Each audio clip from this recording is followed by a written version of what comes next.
വടക്കൻ കേരളത്തിൻ്റെ തെയ്യാട്ടക്കാലത്തിന് തുടക്കം കുറിക്കുന്നത് പൊതുവെ തുലാം മാസത്തിലെ 10-ാം ഉദയത്തോടു കൂടിയാണ്. അവസാനിക്കുന്നതാവട്ടെ ഇടവപ്പാതിയിൽ വളപട്ടണം കളരിവാതുക്കൽ കാവിലെ കളിയാട്ടത്തോടു കൂടിയും. കൃഷിയും വിളവെടുപ്പും കഴിഞ്ഞ് മറ്റൊരു വിത്തിറക്കും കാലം വരെയാണ് ഈ ഇടവേളയെന്ന് പൊതുവെ പറഞ്ഞു കേൾക്കാറുണ്ട്.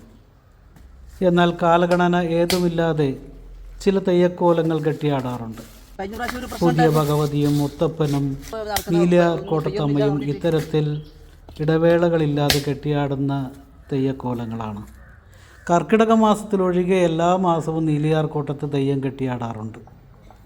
ഈ തെയ്യങ്ങൾക്ക് പുറമെ ഇത്തരത്തിൽ കെട്ടിയാടുന്ന തെയ്യങ്ങളാണ് നെടിയാങ്ങ മേലാളിക്കാവിലെ ദൈവത്താർ ഈശ്വരനും ശംഭോങ്യാർ ഈശ്വരിയും.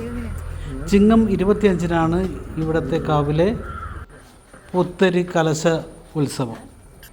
ആദ്യം ദൈവത്താർ ഈശ്വരനും പിന്നെ ശംഭോങ്യാർ ഈശ്വരിയും എന്ന കണക്കിൽ കോലത്തിന്മേൽ കോലമാണ് കെട്ടിയാടുക. ഇവിടുത്തെ വൃക്ഷങ്ങൾ നിറഞ്ഞ കാവിനകത്ത് ആണ് ഈ തെയ്യം കെട്ടിയാടുന്നത്. ചിങ്ങം 25-നാണ് ഇത്തരത്തിൽ പുത്തരി അടിയന്തരം ഇവിടെ നടത്തപ്പെടുന്നത്. കൃഷിയുമായി ബന്ധപ്പെട്ട സംസ്കാരത്തിൻ്റെ ഭാഗമെന്ന നിലയിൽ പുന്നെല്ല് കൊയ്ത് അവൽ കുത്തി പ്രസാദമായി ഇവിടെ നൽകി വരാറുണ്ട്.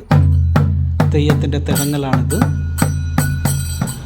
തെയ്യവുമായി ബന്ധപ്പെട്ട ഐതിഹ്യം പാടിപ്പൊലിപ്പിക്കുകയാണ് കോലധാരി.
സത്യം അങ്ങോട്ട് നോക്കണം നോക്കണം